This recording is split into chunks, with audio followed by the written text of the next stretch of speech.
Bonjour et bienvenue sur Non Limite Sécu, le podcast francophone hebdomadaire dédié à la cybersécurité.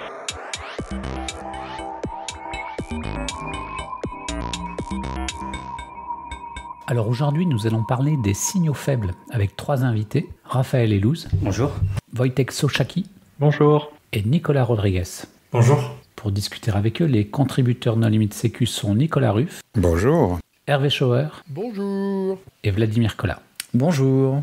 Alors Raphaël, en préambule, est-ce que tu voudrais bien te présenter ? Donc moi je suis Raphaël Elouz et je suis responsable de l'équipe CERT Hermès. Donc j'ai créé l'équipe il y a 3 ans et donc l'équipe a une double casquette SOC et CERT. Donc toute la chaîne de détection et réponse aux incidents. Wojtek ? Oui, donc moi je suis analyste Wojtek Sochaki, analyste au SOC CERT de Hermès. J'ai rejoint l'équipe de Raphaël il y a maintenant 3 ans et je m'occupe plus particulièrement de la détection. Nicolas ? Oui, moi c'est pareil depuis 3 ans dans l'équipe de Raphaël et je suis dans la partie tooling build du CERT. Donc aujourd'hui, nous allons parler des signaux faibles, mais qu'est-ce qu'un signal faible ? Alors, le signal faible, c'est un framework de détection qui vise à optimiser ses capacités de détection, donc sa posture, tout en limitant au minimum les faux positifs. Autrement dit, l'objectif, c'est qu'il nous permette d'avoir un maximum de règles de détection en parallèle,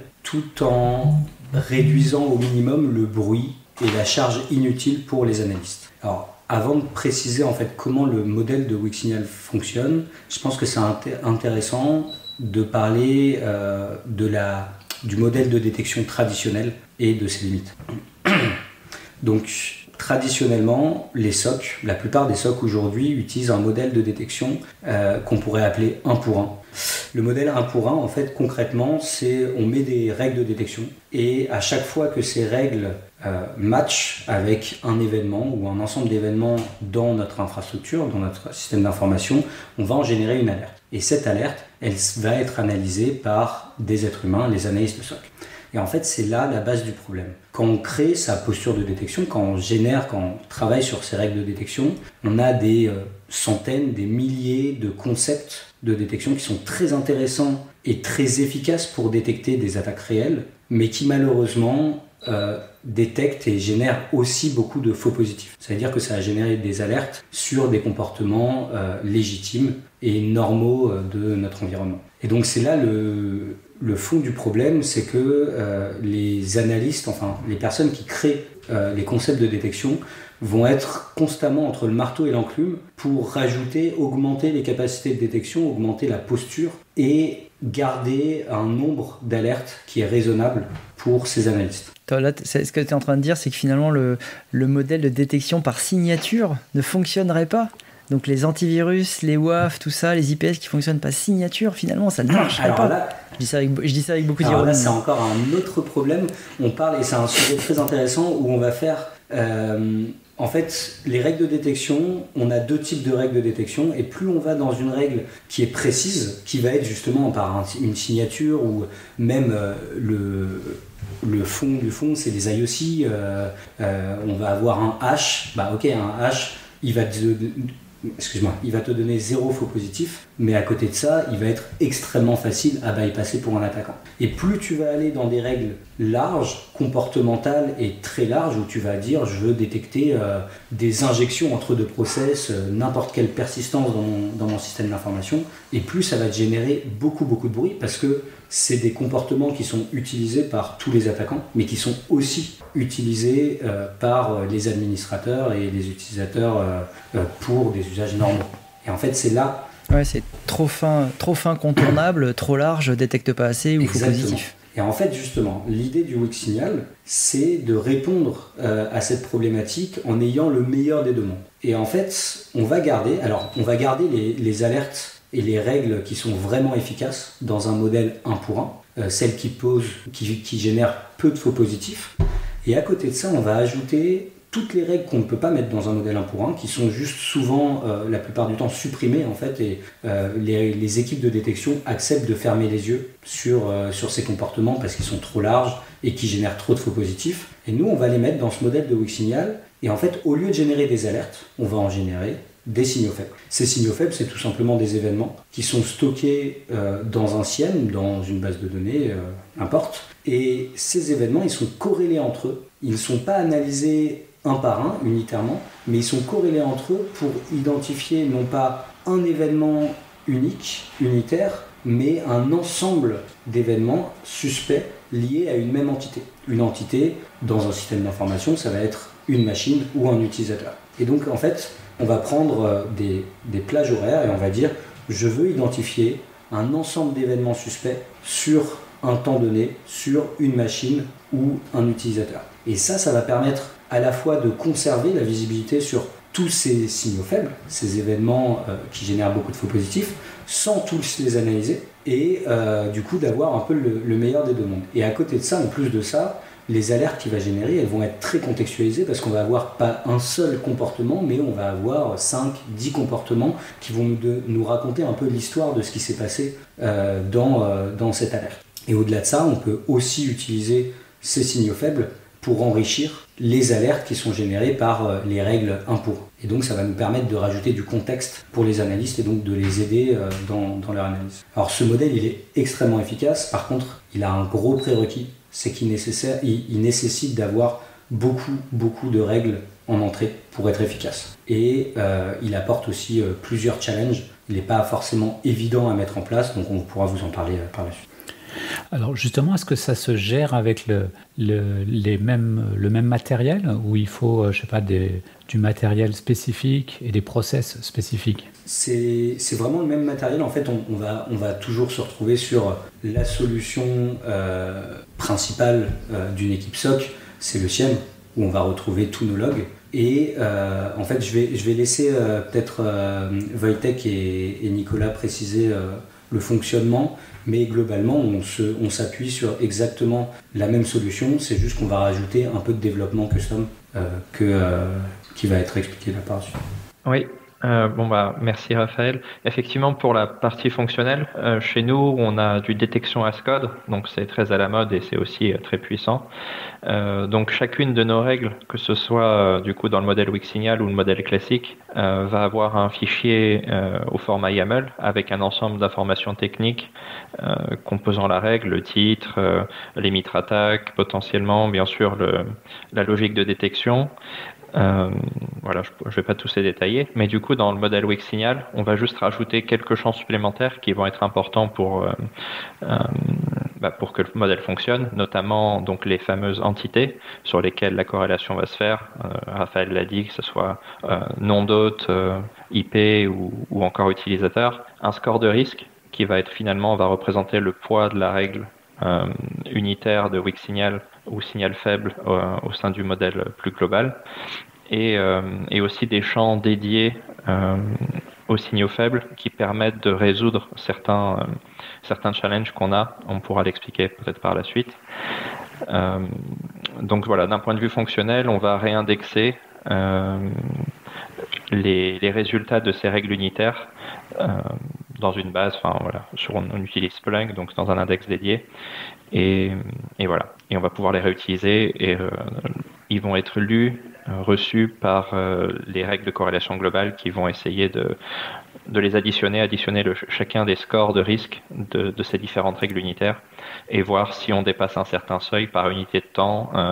Ça pourrait être 1 heure, 1 semaine, 1 journée. Attends, et ça veut dire qu'en fait, c'est pas une solution que tu développes à côté qui va s'interconnecter avec ton SIEM, qui va récupérer les données, qui est sa propre base, mais au contraire, c'est des développements que tu fais entre guillemets sur ton SIEM et qui va se reposer sur entre guillemets les fonctionnalités de ton SIEM, la base de ton SIEM, mais que tu vas enrichir et pour être capable de faire des requêtes en plus et des alertes supplémentaires, c'est ça? C'est tout à fait ça. C'est au lieu d'envoyer directement dans l'outil des CRP l'alerte, on va la réindexer et elle va pouvoir être relue derrière par une règle de corrélation globale qui va... Ouais.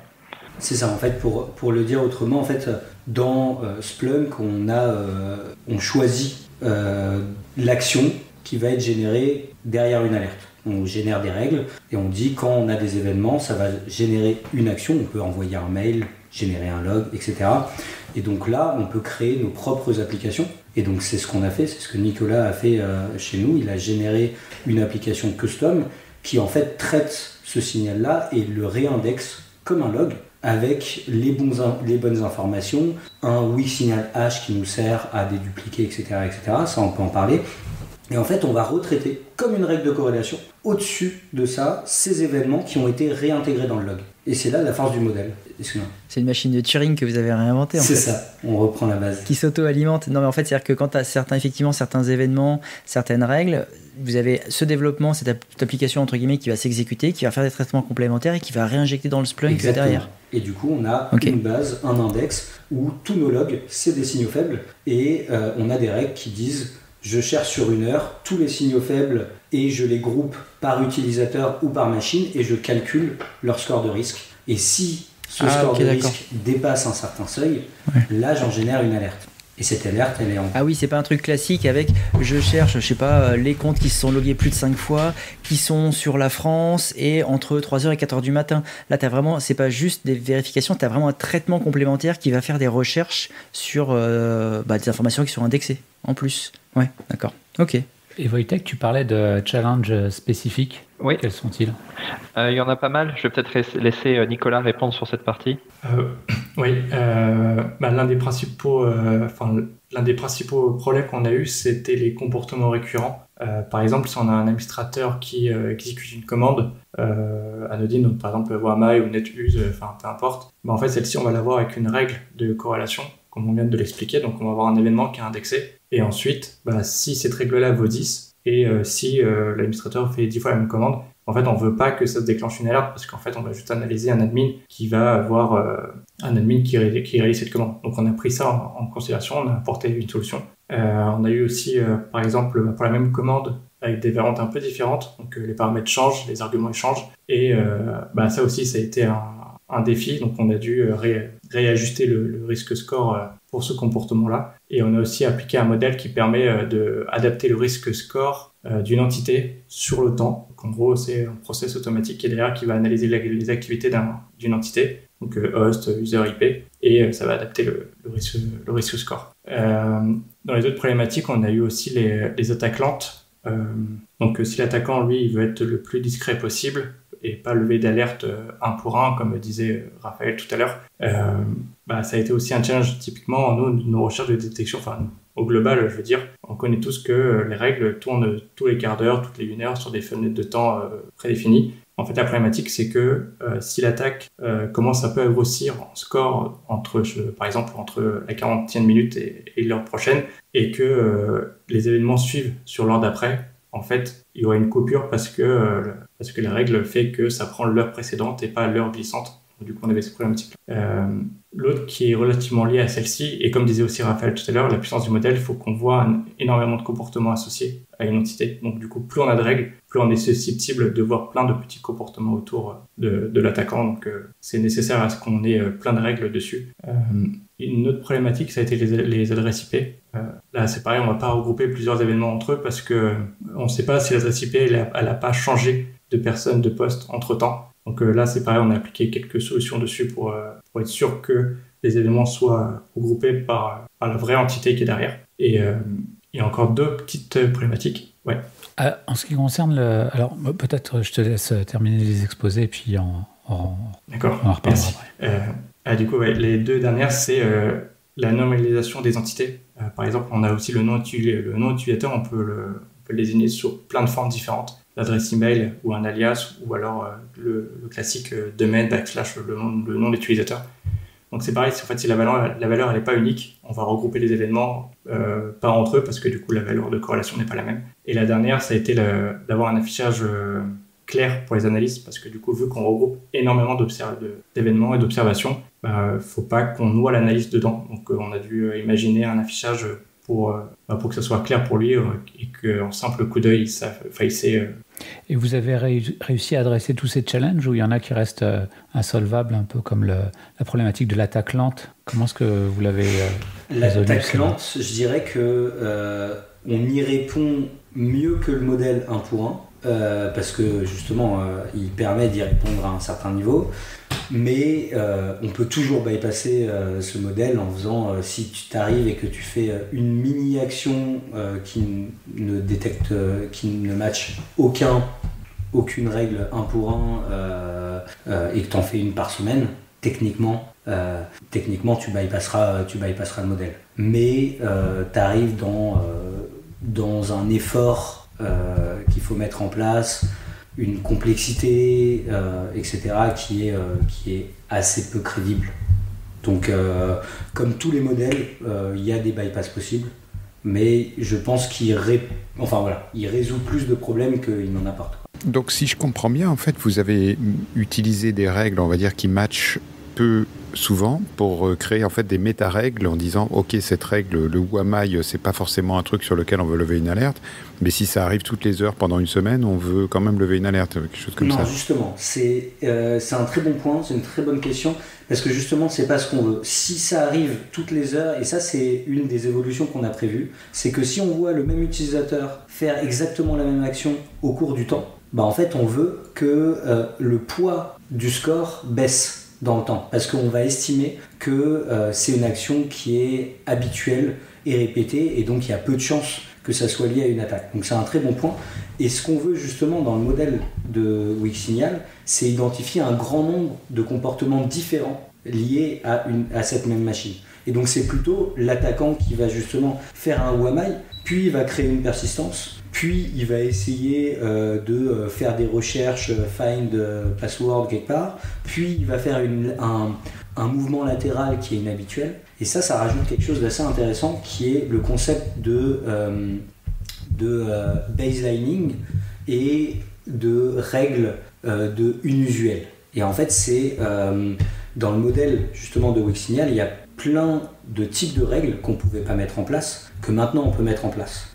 Et dans ces types de règles, il y a les règles qu'on peut appeler de baselining, que certains éditeurs se permettent d'appeler du machine learning ou de l'intelligence artificielle, mais concrètement, en fait, tu as un comportement et tu vas juste apprendre sur quelques champs l'habitude de ce comportement, et donc dire moi je vois toujours ce comportement sur ces 30 machines, je le whitelist concrètement, et du coup je vais générer une alerte que sur des machines sur lesquelles je n'ai jamais vu ce comportement. Et on peut faire des choses extrêmement intéressantes qui vont beaucoup aider à contextualiser et à enrichir justement les alertes. Et ça va être, par exemple, on va avoir des règles qui vont dire c'est la première fois que j'ai un lateral movement entre une machine source, une machine destination et un compte. C'est la première fois que j'ai une persistance spécifique dans mon environnement. C'est la première fois que j'ai un process qui est exécuté dans mon environnement. Et en fait, pour un analyste, savoir que tu as une alerte, mais que cette alerte est liée à quelque chose qui est vraiment nouveau dans son environnement, c'est quelque chose qui est extrêmement intéressant et important à savoir en termes de contexte. Alors, moi j'ai une petite expérience du baselining et ça suppose que ton réseau soit sain en fait. Et quand tu es dans un réseau de 130 000 machines et que tu commences à déployer une règle, si tu vois des choses, tu n'as aucune idée en fait de si ta baseline elle est correcte ou pas. Alors qu'à l'inverse, le truc qui trigger des changements, c'est par exemple toutes les mises à jour de Windows. Dès que tu passes un patch sur ton parc ou dès que tu as une update de logiciel, toutes tes baselines sont, enfin pas toutes, mais quand Microsoft pousse des choses, on va dire anti-Kerberos roasting, anti-rejeu NTLM dans Exchange ou autre, ils vont changer des comportements de base du système qui vont déclencher toutes tes alertes. Et c'est vrai, tu as mis le point sur une limite du baselining. En fait, concrètement, quand tu crées une baseline, tu estimes et tu espères que ce qu'il y a avant, c'était légitime. Ce que tu as jusqu'à maintenant, à l'instant T, c'est légitime. Alors, il y a un risque. Par contre, la réalité, c'est que ces règles que tu vas mettre en baselining, tu ne pourrais pas les mettre en fait sans ça. Donc du coup, ça serait juste quelque chose que, comme tous les SOC, tu fermes les yeux dessus. Donc déjà, tu es toujours mieux que rien. Donc ça, c'est le premier point.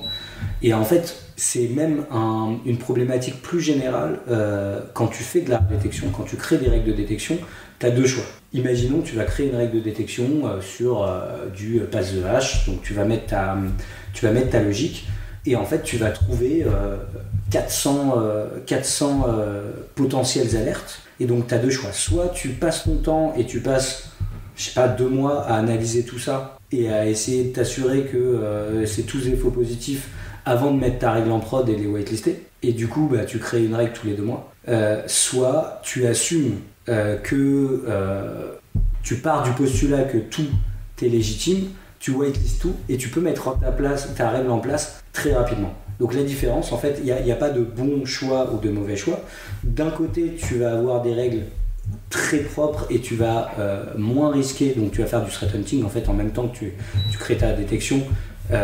Donc ça a ses avantages, mais tu vas avoir extrêmement peu de capacité à créer des règles, donc tu auras très peu de règles en production à la fin, dans le même temps que l'autre modèle va permettre de mettre beaucoup de règles très rapidement avec un postulat de départ qui peut être faux. Et donc en laissant potentiellement, en acceptant que avant, à T-1, il peut y avoir un malware que tu as whitelisté. Et puis c'est pas très grave. C'est pas très grave parce que si tu whitelist entre guillemets une action d'un attaquant, il va jamais se limiter à une action. Donc peut-être que tu vas en louper une sur les 10 qu'il va réaliser, mais les 9 autres, tu auras forcément une règle et tu vas finir par l'avoir comme ça. Donc je pense que c'est pas très très grave d'en louper une, d'en whitelister une de temps en temps. En complément, on a ajouté une base de certains mots-clés interdits aussi, qui permet de ne pas mettre dans la baseline certains comportements où on sait que c'est un comportement à risque. Ouais, et on whitelist justement de nos baselines, on whitelist tout ce qui est pentest, purple team, red team, etc. Et donc ça permet d'éviter ça. Mais bon. Et sans rentrer dans les détails de l'outil commercial que vous utilisez, ça se présente comment ? C'est un énorme switch case ou c'est des règles Sigma ou enfin une description YAML quelconque ou il y a carrément de la programmation Python, C++ derrière pour mettre en place. En fait, c'est vraiment nous ce qu'on utilise, c'est juste Ancienne, c'est juste Splunk. Il y a Splunk sur lequel on crée des règles de détection normales en mode 1 pour 1 et donc la règle dit j'envoie un case, en gros je crée une alerte sur mon case manager quand elle génère et le modèle de Wixsignal c'est exactement pareil, c'est Splunk sauf que elle va appeler cette application custom, cette application maison qui va lui régénérer un événement. Et derrière, on fait juste des règles Splunk comme les autres qui font un group by sur des machines, des IP, des usernames et qui calculent en fait ce score de risque global sur une heure, un jour, une semaine. En fait, techniquement, fonctionnellement, l'algorithme il est très simple. Oui, alors tu parles de règles Splunk, mais parce que Splunk a un SDK, donc on peut, enfin un kit d'extensibilité, et on peut en fait écrire du code. C'est pour ça que je posais la question, pour savoir si c'était vraiment juste un ensemble de règles basiques à base de group by, etc., ou s'il y avait vraiment du code Python ou C++ écrit derrière, quoi. Exactement, on a développé une application Splunk avec du Python principalement, et on a ajouté des actions custom et des commandes pour justement faire le modèle de Wixsignal.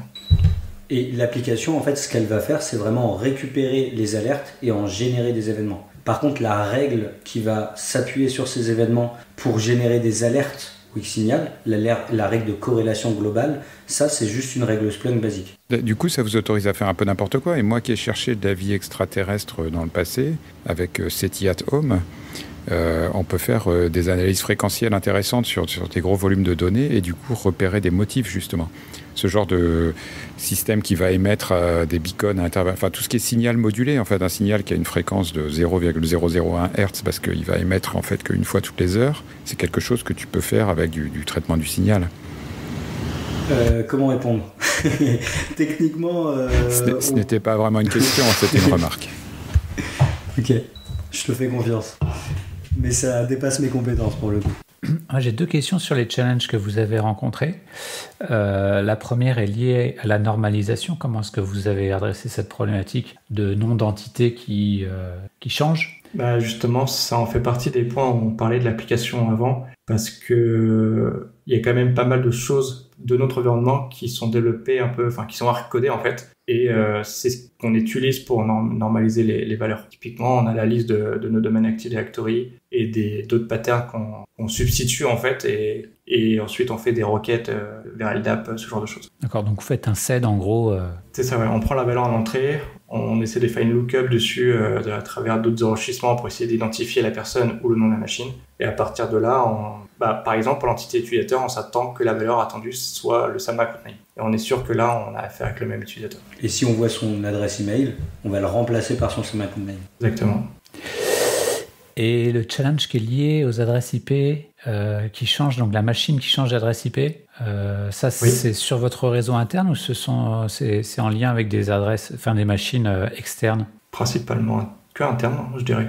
Et là, c'est pareil. Quand on a une adresse IP en entrée, on vérifie est-ce qu'on la connaît. Donc on fait de l'enrichissement, est-ce qu'elle est managée. Et là, en fait, on va, entre guillemets, dire que l'entité finale, c'est le host ou le nom utilisateur.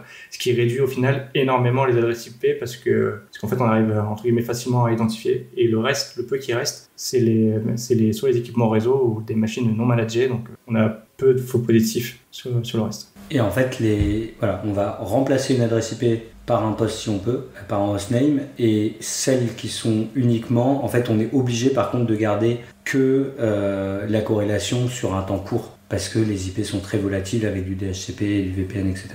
Du coup, ça explique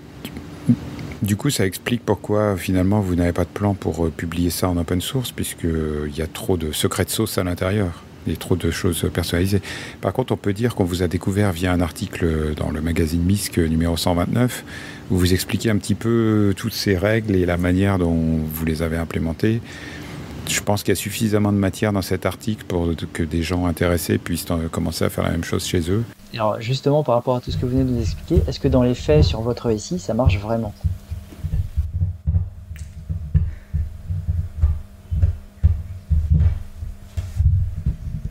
Alors oui, c'est plutôt très efficace. Ça nous fait des faux positifs, hein, comme toujours. Mais non, on a déjà, je sais pas si c'est une fin en soi, mais tous les pentests sont détectés. La grande majorité des pentests sont détectés par le modèle. Les red teams souvent, et le modèle est extrêmement efficace. C'est assez intéressant. On a une sandbox sur laquelle on balance des malwares, donc qui est complètement isolé du réseau, où on a tous nos capteurs. Et en fait, c'est vachement intéressant de voir quand un malware générique vraiment est exécuté, l'ensemble des signaux faibles qu'il va générer en quelques secondes, et les alertes énormes avec des dizaines de comportements différents en fait qu'il va générer. C'est vachement intéressant. Et donc oui, c'est assez efficace au final. Alors comme toujours, il y a encore beaucoup de choses à améliorer, hein. C'est un puits sans fond, la détection, et on n'aura jamais fini, et on peut toujours s'améliorer. Mais non, on en est plutôt content. Là, on commence vraiment à ressentir vraiment la puissance du modèle, en sachant que vraiment, ça c'est ce que je disais tout à l'heure, c'est vraiment la problématique de ce modèle-là, c'est qu'il est vraiment efficace une fois qu'on a plusieurs centaines de règles de détection qui tournent sur ce modèle, quoi. Ça vous a coûté combien de jours? C'est très difficile à dire. Oui, mais entre 10, 100 000 plutôt ça dépend. Si on prend juste la logique de développement de l'application et des règles de détection globales, je pense que c'est plutôt 50. Si on prend toutes les règles de détection Wixignal qu'on a générées derrière, là on est plutôt sur plusieurs centaines. Bah oui, il faut intégrer la mise au point. Clairement. Du coup plusieurs centaines de... Mais c'est la détection. De toute façon, une équipe qui fait du SOC a besoin d'avoir plusieurs FTE à plein temps sur de la détection. Ah, c'est le cœur de son métier, en tout cas ça devrait l'être. Ok, est-ce que vous souhaiteriez apporter le mot de la fin? Je sais pas, Wojtek, Nico, vous avez un truc à dire? Genre faites du Wixignal?